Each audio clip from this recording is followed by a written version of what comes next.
काल दत्त जयंतीनिमित्त नांदेडच्या कामठा खुर्द गावामध्ये भंडाऱ्याचं आयोजन करण्यात आलं होतं। या ठिकाणी दर्शनासाठी आलेल्या भाजप आमदार राम रातोळीकर यांना मराठा तरुणांच्या रोषाचा सामना करावा लागला।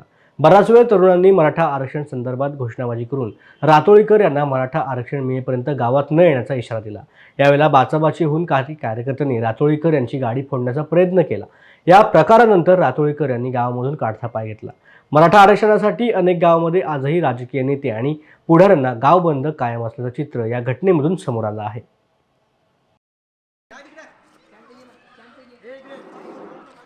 चला कृष्णा, चला बा, वाडा आपलं वाडा ते सगळ्यांना